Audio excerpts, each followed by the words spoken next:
Hello, Stefan. How are you doing? Hello, how are you? I'm good. Yeah, Good. So there's no game, but we no thought we game. punctuate this international break with I don't know, uh, what's it? A stock take? That's not right, is it? A range? No, what's the phrase? A look back. A look back, an assessment as a snapshot. I don't know, whatever that Yeah, phrase is, of where we're at, and more importantly, certainly a stock take or taking stock. taking Both. stock. That's it. Snapshot. Uh, and more importantly, though, looking forward as well. Mm. You said something that we were like exchanging messages earlier on in the week or last week, weekend, whenever. It's Monday today, isn't it? Right. Okay. Yeah, I think so. um, when did you start? You asked me, or you asked me directly, but when did you start to believe? Now, I think, and this may well come back and bite me, but I think top six is in the bag. In top six is in the bag. Yeah, Oh, okay. I'm Well, discounting Wolves and West Ham. I'd I wouldn't necessarily 100% go with that, but yeah, it would have to be A real capitulation. even looking. I know you wanted us to talk about the games coming up, but even taking out the really difficult ones, it would take a hell of a dip for us to. I mean, the only thing would be, a terrible combination of injuries, suspensions, and God knows what else to More really refereeing derail. bias. Well, yeah, but over a series again, in one game, I can see things not going our way, but in Yeah. in So in enough to see us drop to seventh or eighth. yeah, I bloody hope no, not. I know, and I said this to come back to bite me, but I think top six is secure. That being said, that was pretty much the sum total of every Arsenal fan's ambition at the start of the season. So Well, this is the problem with following sport, is that like your brain it can't acknowledge how you felt at the start of the season because of everything that's gone on in between, and now that carrot is dangling in front of us. Actually fifth or sixth will be a little bit disappointing, even though, like you say, start of the season, a lot of new signings, young team. We finished at eighth last time. Twice. That would be progress. That would be progress. Yeah, and we would all have accepted that. Yeah, but so yeah, and I get exactly what you're saying, but with that in mind, then because you're absolutely right, we finish fifth or sixth, and from this position, I will be gutted. I will think it's a real opportunity lost. I still believe in the direction the club's going in, but I'll be disappointed.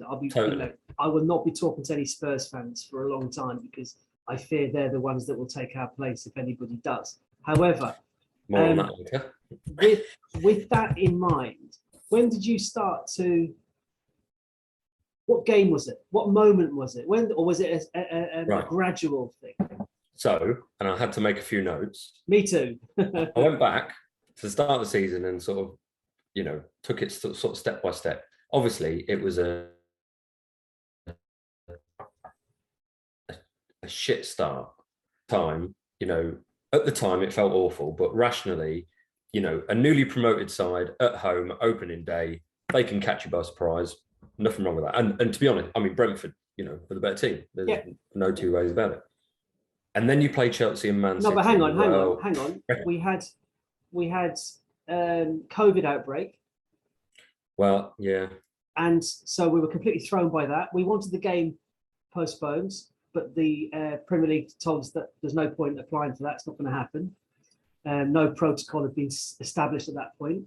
It's funny how protocols are established after Arsenal. Yeah, yes, true, absolutely. Lockdown after Arteta, all the games cancelled after Arteta first time round. And then we played the two of the best three teams in the country. Yeah, and so it felt like a pretty awful start. And with those new signings and young team and young manager, I can understand why it was a bit doom and gloom. And then looking back at the results, there was nothing spectacular until Spurs at home. Can you just show me where you keep your notes? On my phone. Look, old school. Old school, yeah. New school, school. Yeah, this is the generation gap.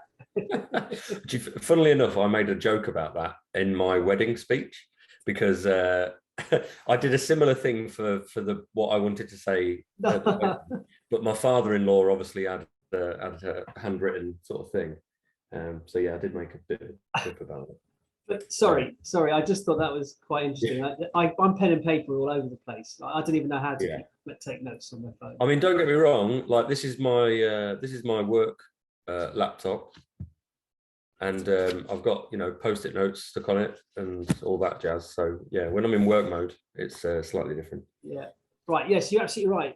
2-1-0 wins against home to Norwich and away to Burnley. Nothing spectacular, but then Spurs at home. And Spurs at home was a funny one because I remember being absolutely buzzing because it's the derby and we smashed them. And then in hindsight, it literally, on the bus ride home, there was the sort of, coming to terms with the fact that Spurs were bad. Like, not just bad, really bad that day. And actually, we absolutely should have beaten them. We weren't in any great shakes, but they were as bad as I've seen them in a long time. So, on reflection, I'm not sure that was the Kickstarter because, again, results after that were all right. No, the results after that, the next two games, we drew away to Brighton 0-0, and we drew 2-2 at home to Palace. They're the two games. That's a funny one because Brighton at the time were flying really for them, and picking up results here and there and doing well.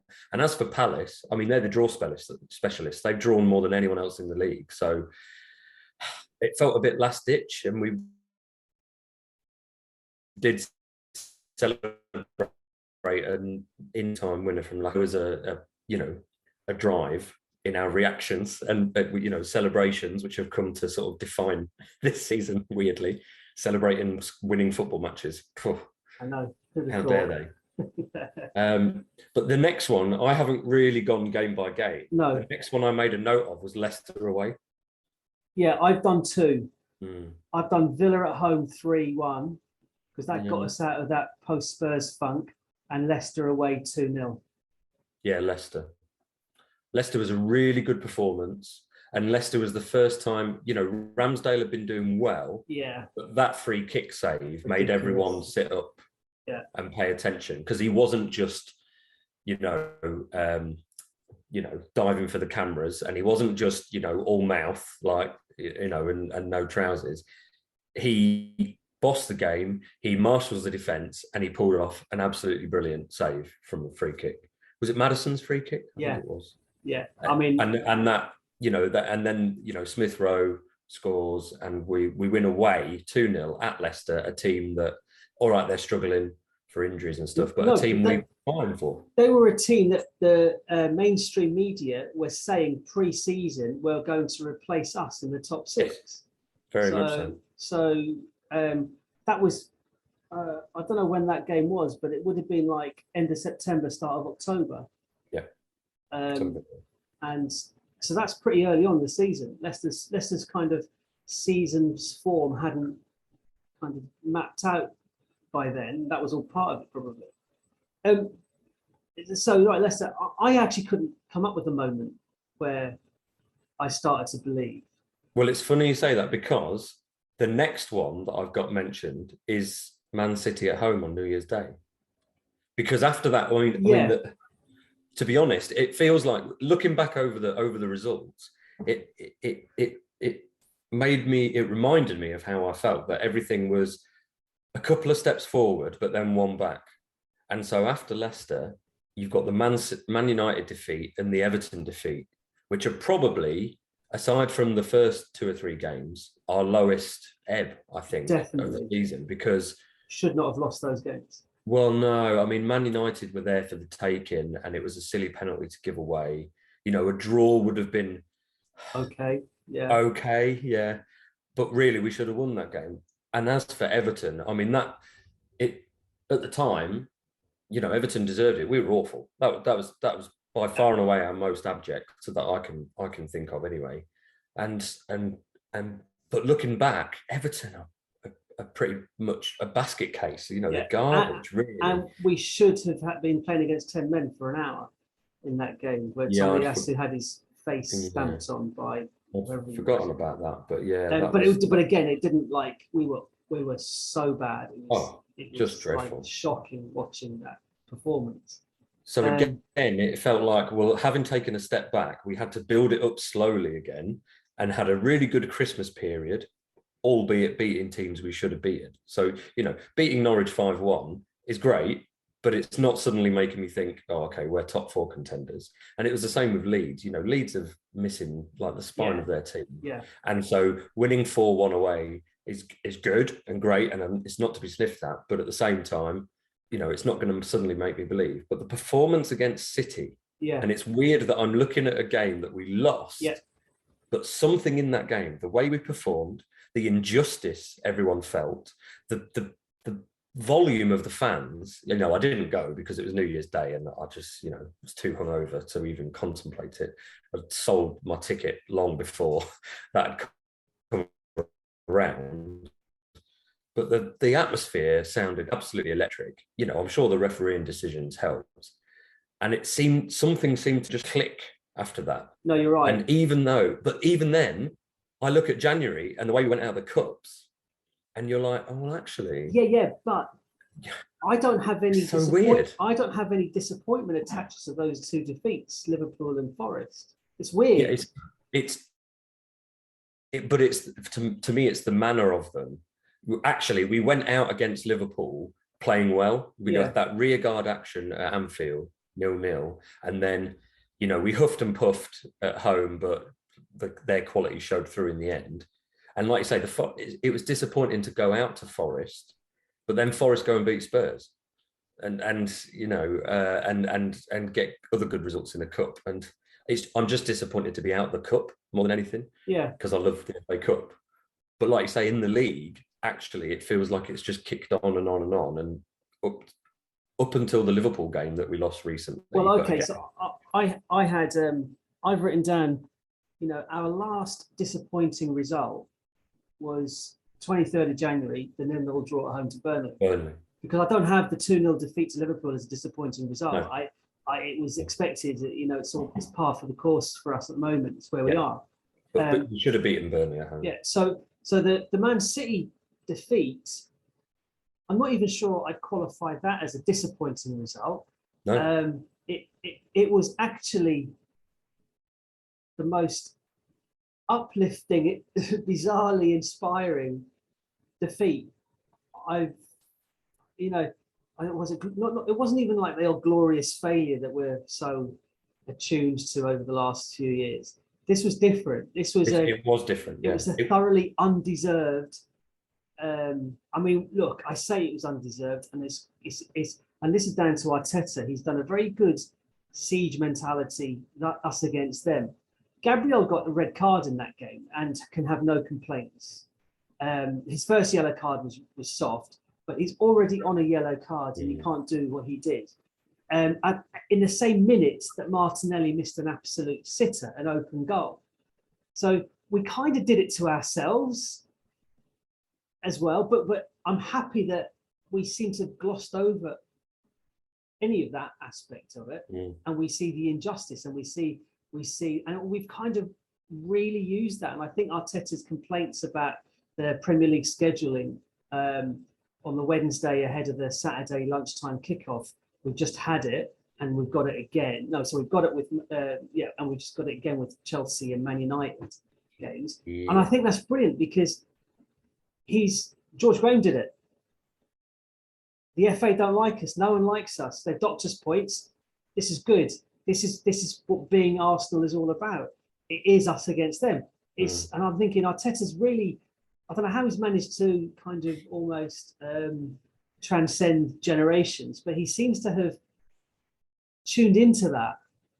And I like it. The psychology, I mean, it's all psychology, you know, it's so important. It's so like underrated as that kind of, you know, when we go up against Spurs and we go up against Man United, pound for pound, you know, there's not a lot to choose between the teams. It will come down to the psychology on the day of the players and so on. You know, that's what will make the difference. We'll spur. I'm loath to use the term Spursy, but because I'm a little bit concerned that they're not going to play along this season. No. But anyway, so it's just going back. It's funny you make that parallel about George Graham, because I was listening to Tony Adams is the guest on the Quickly Kevin 90s football podcast this week. It's a charity thing with NHS talking about mental health and stuff, but they talk a lot about his career. And he says that the generation at Arsenal that came through in about 80, 81, 82, him, Merson, Keown, Thomas, Rocastle, I think, Thomas, yeah, and all those. He said George Graham just, you know, when they were establishing themselves a bit more, he just bit their hand off. He was like, I've got these young, hungry players who are quality as well. And, you know, they're making fools out of the senior pros in training and stuff. So he just went with it. And, you know, like you say, Arteta, I feel, is doing a similar sort of thing. You know, we've got this young team that are hungry, that are showing up the people who are supposedly more experienced. And he's going with it. And he's got them on side, and it's at times. Oh, it's yeah, no, absolutely. So takes us to where we are now. Well, the only thing, looking back at the fixtures, I know you want to talk about like predictions and things looking ahead, but I did also make a couple of notes that one, overall it's just solid, and that's got us to where we are at the moment. I'm really annoyed looking back at the red cards, because they're 3 red cards, but you know, the timing of them, the opposition we're playing, they are costly. Yeah, so the Man City game, we might not have lost the Man City game down to 10 men. Yeah. Who else? What were the other 2 Premier League red cards? Wolves. Which we won. Yeah, and then Martinelli. Martinelli was the Wolves one, and then Partey, was he not red carded for 2 quick yellow cards? Was that against Liverpool, or was that in the League Cup? Or that might have been in the League Cup, actually. Yeah, my bad. But yeah, they just irked. That's all when I looked back. And the final one that I made is, I still don't see a statement win. You know, the big teams that we've beaten really is Wolves away. Wolves away was a good win. Spurs at home, but actually Spurs was so bad. And then I suppose when you look at their season as a whole, maybe West Ham, we beat them at home and it wasn't, you know, any trouble at all. Yeah, comfortable 2-0, wasn't it? Yeah, fairly comfortable. Aside from that, we're beating teams we should beat. Well, we've got an opportunity to have a statement win coming up, because there's a few big teams to come. Man United. I can think of the 3 games. Yeah, Chelsea away, Spurs away, United at home.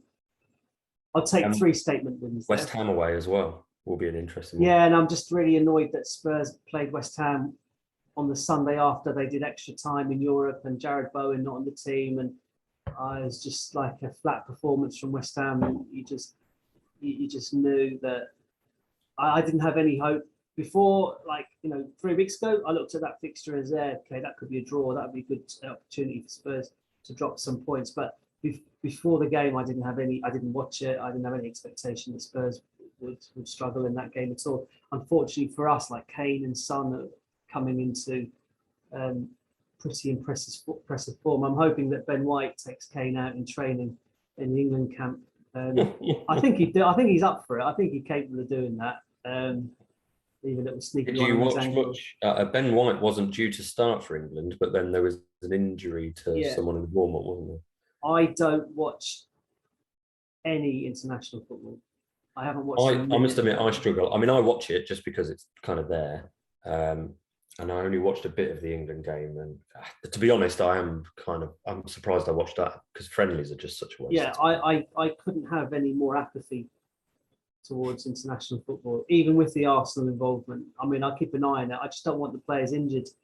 That's the thing. Well, I always get very suspicious when players withdraw from international duty because I always think that maybe the club are going, come on, we've got some big games. So Ramsdale, I know he is actually injured because he obviously didn't play against Villa, but then obviously Saka getting COVID as well. I'm not going to complain. Gabriel misses has given birth, which may have given birth by now. I don't know. He didn't travel to Brazil. And of course, Emil didn't play. Smith Rowe didn't play. Didn't train, didn't play in the first game. And with his recent track record, I want him sent back to Arsenal like now. I don't want him hanging around. Let him rest up because we're going to need them. We don't want these. I did hear. Well, actually, we've heard this before, but Tommy Asu is available for selection for our next game. I've heard that. So that would be good. I think Cedric's done really well. But I want Tommy Asu in the team, especially against Palace. Palace quite a powerful setup, quite an athletic, young, powerful group of players, and I think Tommy Asu, provided he's not a little bit rusty, which is always the danger when he's been out for 2 or 3 months now, probably. But has he played? Well, I don't know when his last game was. I don't know. Did he not feature against Burnley?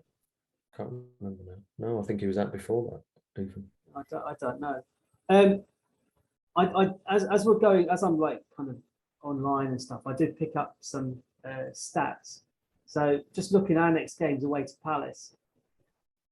In the last 7 games, between Arsenal and Palace, the home team hasn't won. It's good. So that's an encouraging little stat for us. But isn't that mad? Us against Palace, the home team hasn't won. I'm surprised by that. Yeah. The last 7 meetings. I assume that we have a good record against them at home, but clearly not great. I've got another stat, right? This is I wrote this one down because I couldn't believe it. How many times have we stood there in the North Bank this season, not bemoaning because we haven't. It's been like commenting or observing or noting the number of crosses we put into the box. Well, yeah, we just because we don't have a tall striker to meet them. Right. Yeah. Only Leicester have fired in fewer aerial crosses than Arsenal this season. I couldn't believe that. So we've put the ball into the box 279 times and Leicester 204. And that's the lowest? They're the lowest. Oh, right. I'm surprised by that. Yeah, I was just, I mean, it's a useless statistic right now, but I was just. Well, I suppose, that we perceive the game in a very different way, don't we? And what constitutes an aerial cross? Is it above like knee height or head height? I don't know. We remember. But then knee height for Lacazette is different to, knee height to someone else. I'm trying to think of a tall striker in the Premier League now, and I can't. Calvert-Lewin. Calvert-Lewin, there you go. And do you want this is a final stat for you, right? I wrote down your fave Tierney. I've got to read my own writing now. Only 3 fullbacks have made 20 plus appearances and been dribbled past less than 10 times. So only 3 fullbacks have made 20 plus Premier League appearances this season and been dribbled past less than 10 times. So basically no one's getting past them. Well, no, yes. So basically, Walker-Peters and Lamptey. So Walker-Peters is Southampton, isn't he? Yes, he is. Yeah. And Lamptey at Brighton.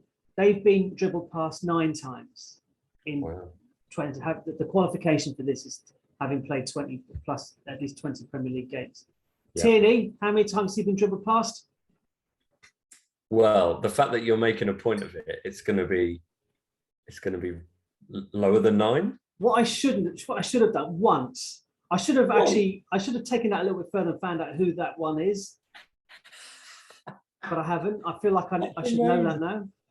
But that's not bad. One time he's been dribbled past, and he has played more conservative this season. But we are a lot more solid. You said, I think that's the word you used a bit earlier. You said solid. We are just solid, aren't we? Yeah, and we are. And actually, Solid won 2 league titles for George Graham. He did have the explosive Ian Wright as well, and we are missing that explosive presence up front. But that will be rectified in the summer, hopefully, to take us into the Champions League, or to take us into our return to the Champions League. But on that, right, I asked you to go through Arsenal's next 6 fixtures, along with. Oh, did you say 6? I thought you said 5. No, I said 6 for Arsenal, 5 for Spurs and United, because that brings us all level. So hang on then. The West Ham away is the fixture you've missed for Arsenal. So that's West Ham away is the fixture I've missed. Yeah, for Arsenal. It's on the 1st of May. Okay. Oh, that's on the 1st of May. Do you know if they've got I don't. I haven't looked at where they're. Right. I mean, by then they may be out. I don't know when they're quarter-final. Is it quarter-final they're into? Or is it semi-final? Yeah, it is. Yeah, quarters, I think. Quarters, right. Okay. So where we're at the moment, we're on Arsenal on 54 points with a plus 13 goal difference. I haven't done scores in this. I've just done win, draw, loss. Spurs are on 51 points with a plus 11 goal difference, and Man United are on 50 points with a plus 8 goal difference. We've got 1 game in hand. Actually, well, let's go. Have you done Spurs and United as well? 5 fixtures. Spurs and United. Yeah. Right. Okay. So actually, the first game relevant to this is on the 2nd of April, which is Saturday, and it's United at home to Leicester. Yep. What have you gone for? I've got United win. I've gone for a home win as well. Yeah. The next game is the next day, the Sunday, and Spurs are at home to Newcastle. And I've got a home win. Well, hang on. I'm making a note of yours. I've got mine there. Right. Sorry. Well, now you've said the points thing. I want to work out the points. Oh, I've worked out my points. Have you not added up your points? I haven't added up the points. Oh, no. Man, come on. It's all about numbers now. We're on 54, did you say? Yeah, we're 54. Spurs 51. United 50. Now I've got to do bloody maths. You've got to do maths now. Okay. Shall I what are United on? What are United shall I hum on? a little tune while you're doing your? Do the theme from Tony Hart's Art Club. Yeah. Right. United are on 50. United are on 50. Spurs 51. Arsenal 54. What are Spurs on? Oh God, blimey. 51.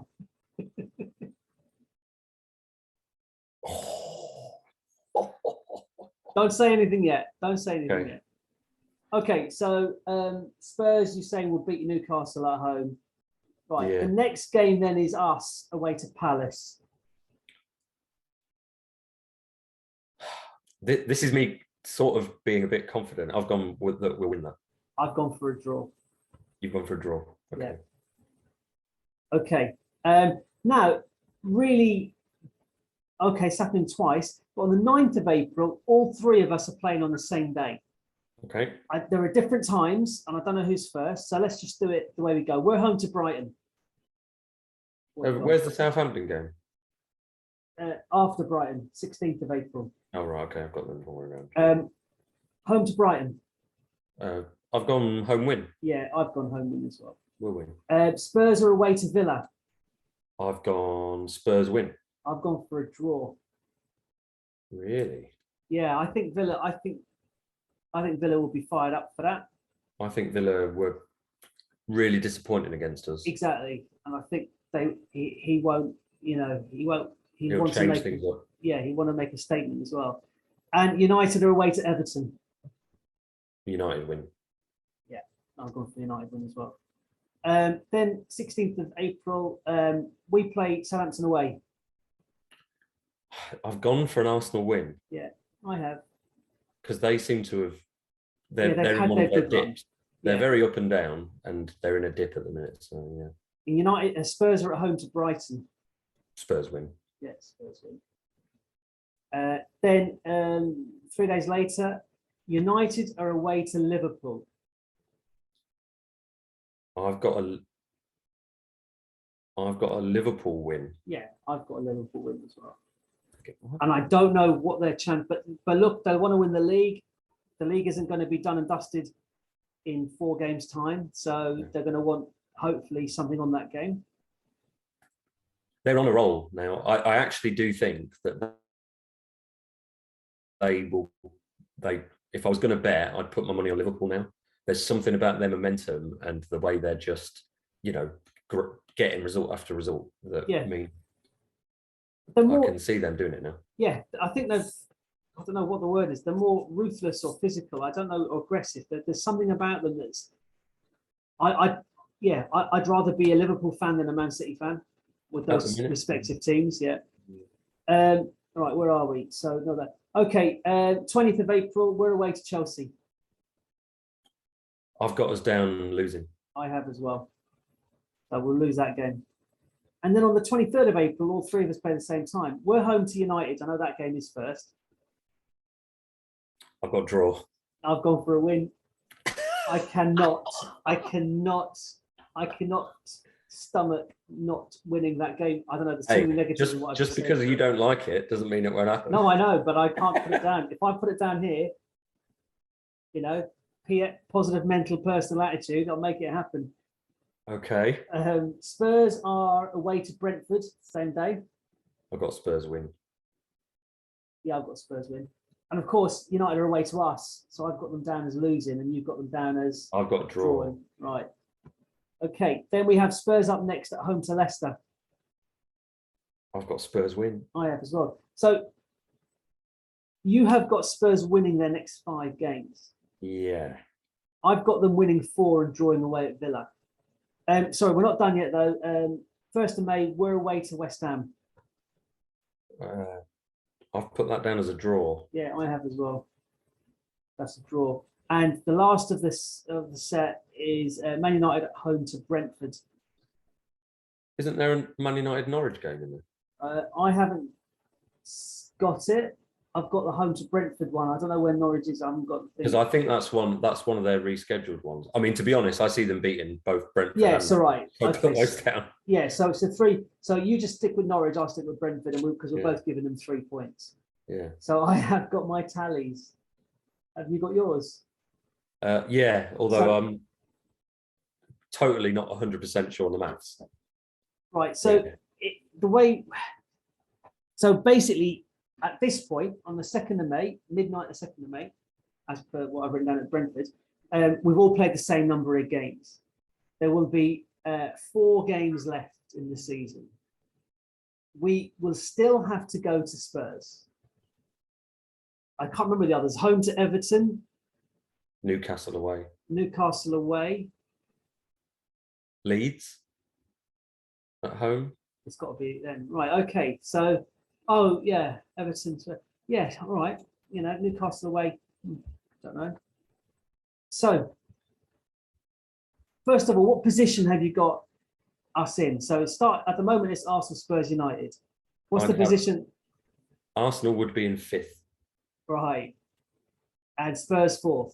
Spurs would be 4th, and the difference would be 1 point. Yeah, I've got them 1 point, but the other way around. Right. And that's the 2 points. That's the Villa Spurs drawing at Villa, and you said they'd win. Yeah. So I've got us on 65 points, Spurs on 64 points, and then United on 59. So to all intents and purposes, United are out of it. I've got United on 60. Right. And what are we on? 63. So we're not a million miles away. We're on 65 and then Spurs on 66. Right, got it. So we've both kind of written United off now with 4 games to go. Which is a dangerous thing to do. Because now they're out of the Champions League as well. They could, galvanise, kick on. You just don't know, do you? Yeah, but do you think they've got the squad, like not the squad, but the squad mentality to do that? Well, I don't know what's going on because I watched both games against Atletico Madrid, and I watched which league, I can't remember what league game it was I watched of them, and I just can't work them out. I mean, results haven't been going great, but like in terms of, Rangnick coming in and trying to do whatever he's trying to do, but even though he's not going to be the permanent manager, and just the players they've got out, it's just so Bizarre. that's why I said have they got the squad mentality, because they've got the squad, there's no question, but look at the players. Like Pogba's not going to be there, so why is he trying? He doesn't want to get himself an injury and take himself out of a lucrative final big contracts to Real Madrid or wherever he's going. You do wonder, because I know if it was the Summer World Cup, you might have one or two players who were maybe holding back just a little bit. But actually, it is a Winter World Cup. It's only a few months away. You know, no one wants a big long term. Do players think like that at that level? I think they probably do with this when it gets to within like 5 or 6 games to go. There's a kid at my school who's on the schoolboys books of West Ham as goalkeeper, and he walked in crutches last week, and he's off the crutches this week, and I was like, how are you off the crutches so quickly? And he showed me, I don't know, is it the England under 15s or under 16s? I don't know, or it might be even the under 7s. I don't know what age group it is. He's year 11. They're playing a tournament in France in 3 weeks' time. England have been drawn in a group with Holland, Argentina, and Brazil. Oh wow! And he said, "That's why I'm off the crutches. I want to make." He's like, he wants to make it. So yes, they very much do think like country. Yeah, maybe more so than like someone like me as a fan. But yeah, it kind of winter's that far away. If it was 4 or 5 games to go, then you might think any injury now and it's curtains for my World Cup hopes. But like Cavani is Ronaldo, is his head in the game? I know he was on fire against Spurs, but you know he's very much part of the problem as well as being like he could. I read on Football 365 a lovely line from them about him. He could be their worst signing of the season and their best signing of the season in one go. Yeah. And I mean, essentially, that was our discussion at the start of the season, where I was there going, "Well, it's brilliant. They've signed the best player in the world who scores bags of goals," and you're going, nah, yeah, I thought it was a mistake. Sure. I thought it was a big error. I thought it's not part of their plan. I thought that, in fact, I would go as far as saying that their decision to purchase Ronaldo has given us a chance to top 4. We've had to do our own thing as well. But if United were, but like there were, a lot of pundits' favourites for the league. Certainly, no one gave us a look in top 4 ahead of United, and I think they were going well. And then they signed him and completely ruined their momentum, like completely shrunk, and the focus became him. He didn't fit their setup, their the way they're shaped, their structure. He didn't fit that at all. It was complete. What's the word? Not an ego signing. What do you call it? Like luxury signing. Yeah, vanity. Vanity signing. Absolutely. So, what's what I was. Well, he's 8 goals away from my prediction. I said he'd score 20 league goals, and he's got 12. And he might well get there, but I think whether he gets to the 20 goals or not. And it's not like others are chipping in with a lot of goals. You know, Rashford's goals have dried up. Yeah. Fernandes has stopped taking penalties, so he's not chipping in as many. And Pogba doesn't score many. And Sancho's got 1 or 2 here and there, but looks very patchy.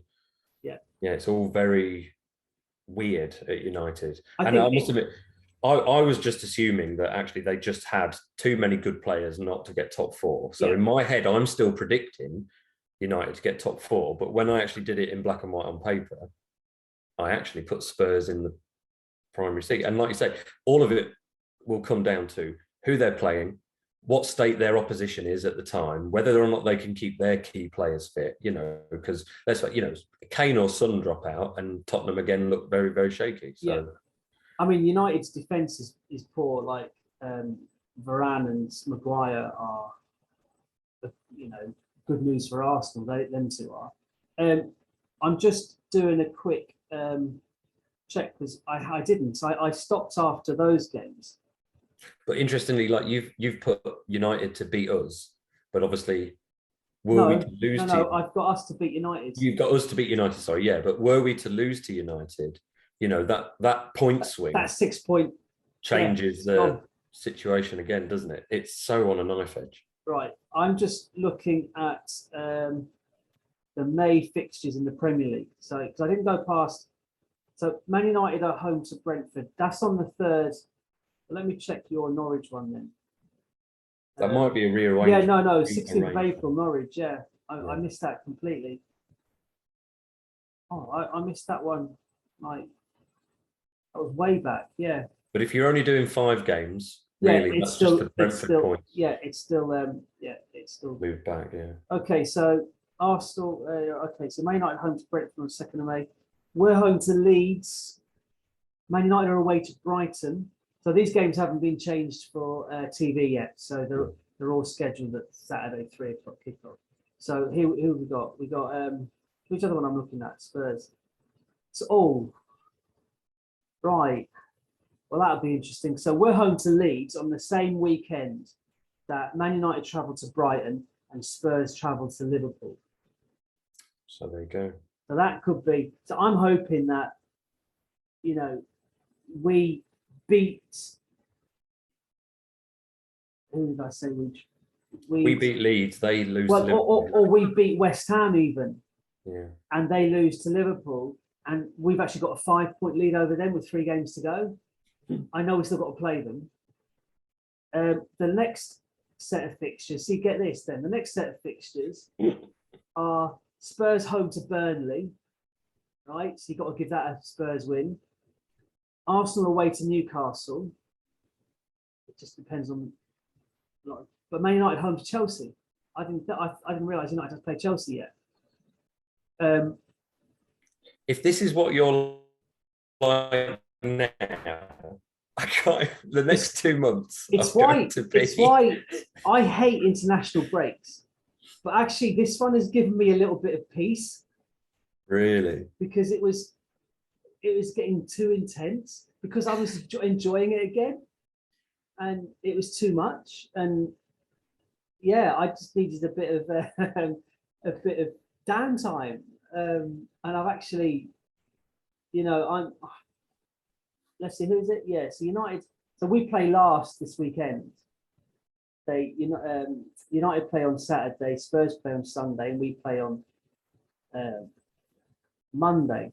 I think we've got the hardest game away to Palace. United home to Leicester. Leicester could, you never know.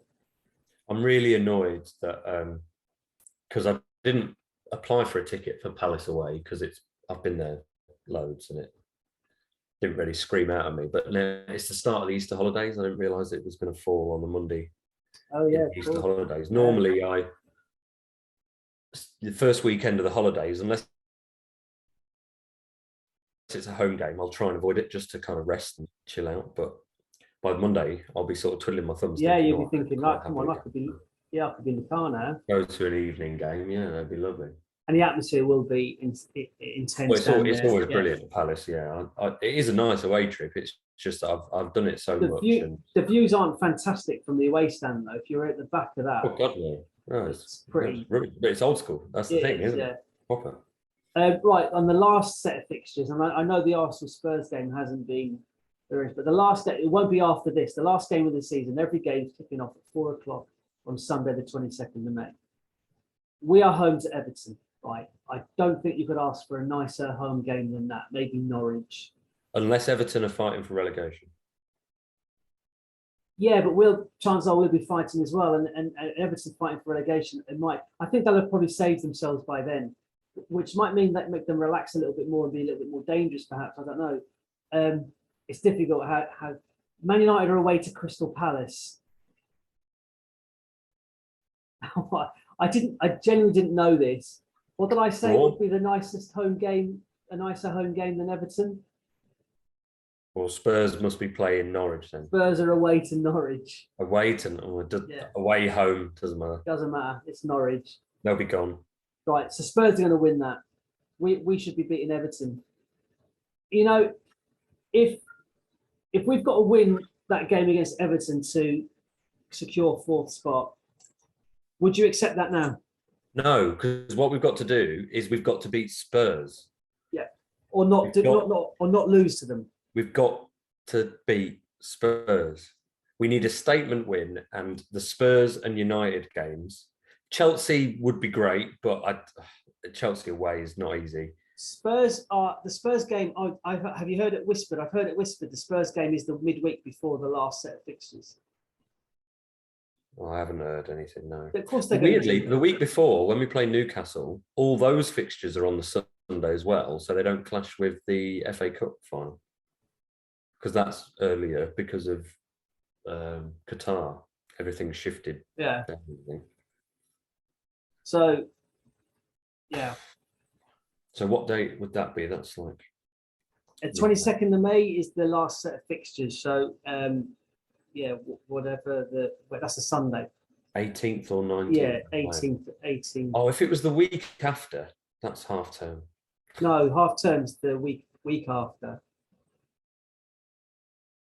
What, as in half term's after? Half term's like 29th, 28th of May, isn't it? It's Saturday.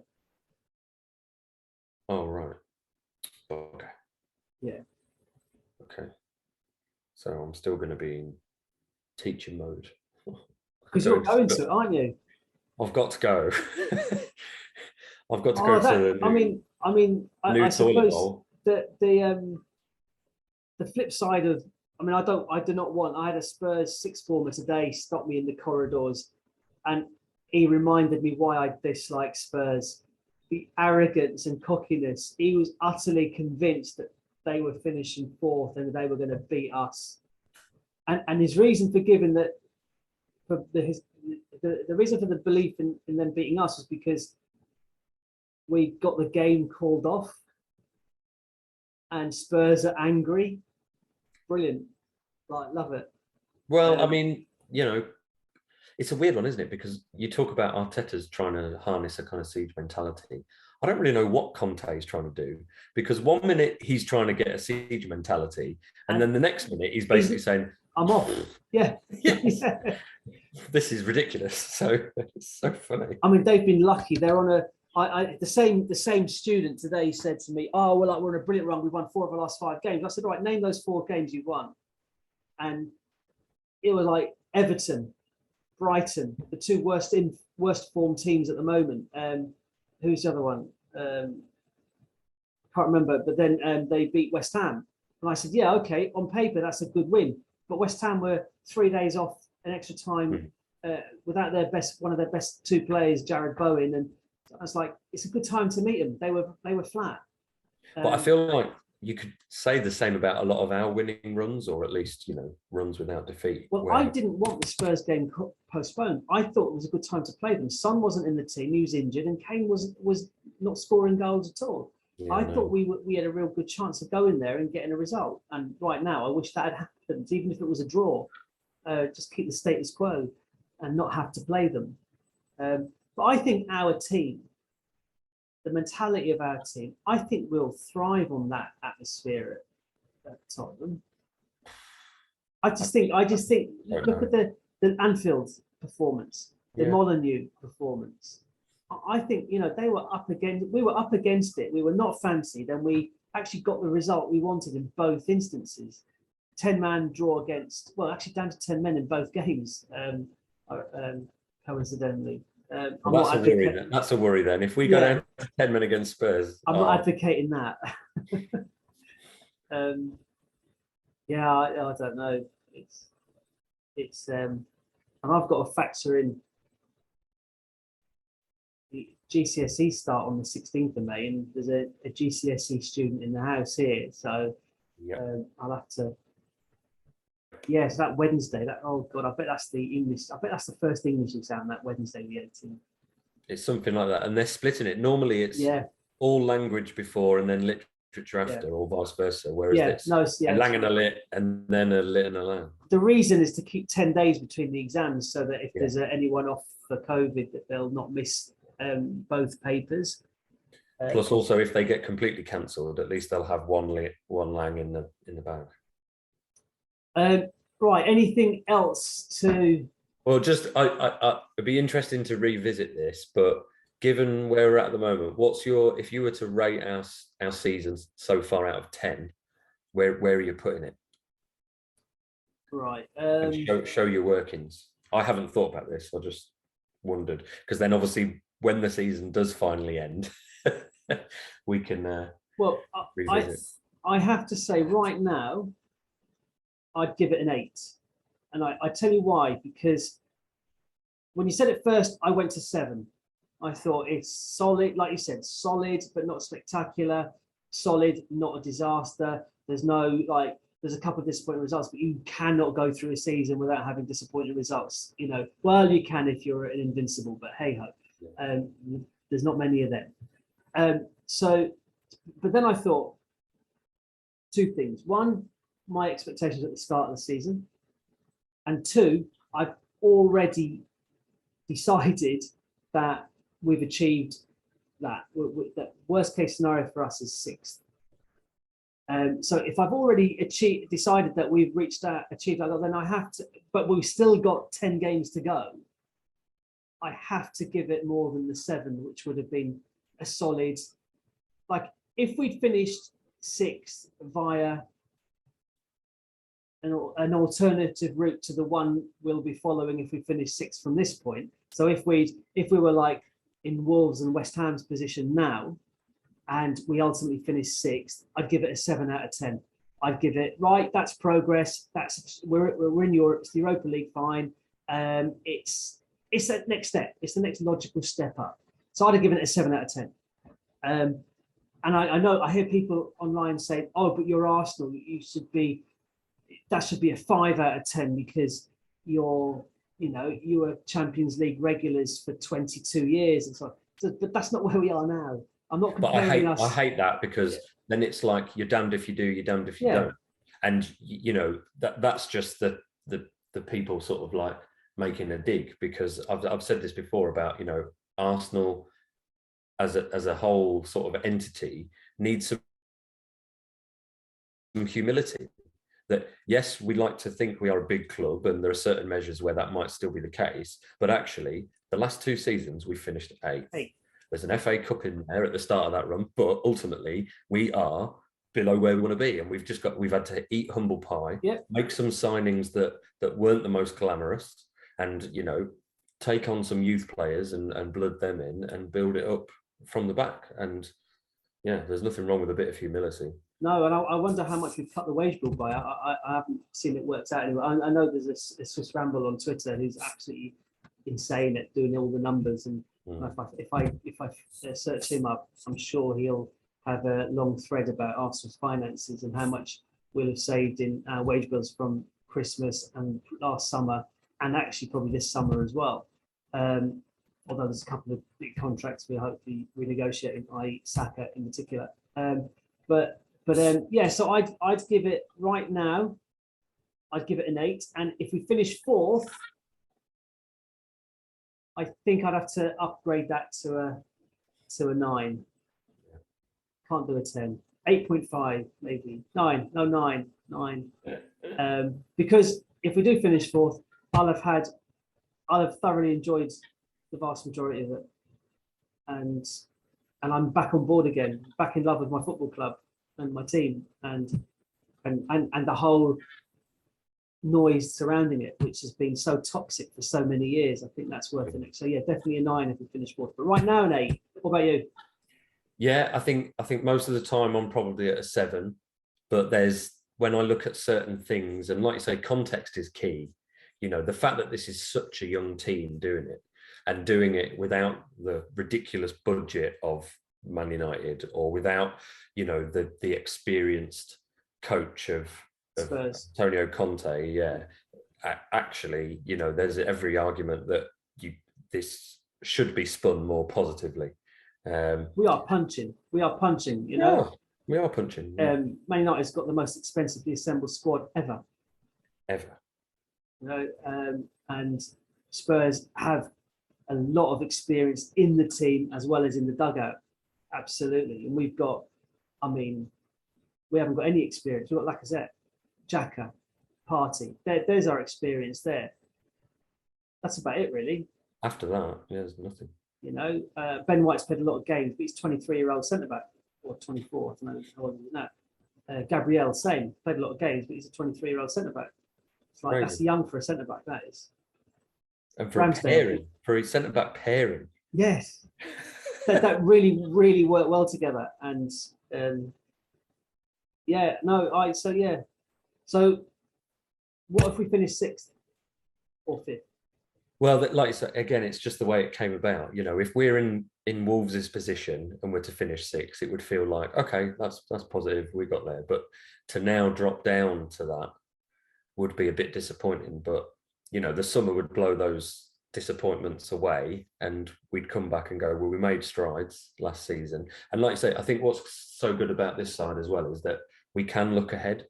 You know, we can look ahead and think, well, in a year or two, yeah, you get a couple more purchases right and maneuver the squad in the way you want. And you have trust that they'll do that as well. Yeah. I have faith they'll do that. After what they did in the summer, who was it? Someone said, oh, because, you know, there's rumours at the moment linking us with Marcus Rashford, which is ridiculous. But he's definitely unhappy in that current United team, but I don't know which United player is happy in that current team. His form has definitely fallen off a cliff. And I've heard people say that with proper coaching, he could actually, and he is a talented player, there's no question about that. And an all-round decent human being. So, and I think Arteta's very big on that. His character's got to be the characters. These two purchases, I say these two, your striker and your midfielder, they've got to be the right character as much as anything. And I think Rashford certainly is.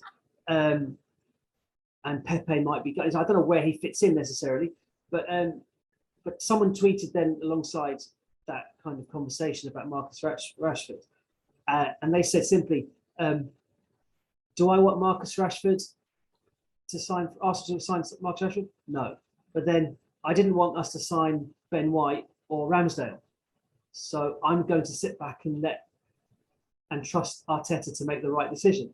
And I think that's perfect, and he's earned that after the summer business where he signed 6 players and none of them have been a dud. None of them. They've all offered. I know Nuno Tavares is raw, but he's actually got oceans of potential, and he's done all right. He's had a couple of dodgy games, but actually he's quite a decent backup, I think. Well, you say dodgy games. I mean, Man United and Everton. Yeah, and he's a kid. And that's, you know, and fine. And he's been taken out of the firing line, and he'll learn. He'll be a better player because of it. The Congo, when he's played, has done really well, and I think there's he was it Anderlecht we signed him from? Yeah. And he was their club captain at 20. Yeah. So I think, as you're talking about squad players, I think he's valuable addition at the moment, because I think if Xhaka is injured and the Congo drops in, I'm like, okay, yeah, fine. I think Xhaka and Partey work well together in the system that they've got going at the moment, and I hope they play every minute that we've got left together. But the Congo's not a huge drop off in replacement there, and he's a kid as well. And then the others have all kind of made telling contributions to the first 11. So yeah, I'm. You can look to the future. We have got a positive future, and I'm not sure that finishing 4th or 5th will make a huge difference to the player we go for. I think it might help the player we go for make a positive decision in response to us going for them. That might, obviously getting Champions League football. I mean, obviously, I'm going to say it. I haven't said it so far this evening. I have said it before. I will say it again. If we finish 4th, we're going to get Haaland. Okay. He said he's interested in the project. Who is his best mate in football? I know. Yeah. Did you see the goal Ødegaard scored for Norway, by the way? No. Oh, Google it after we're done.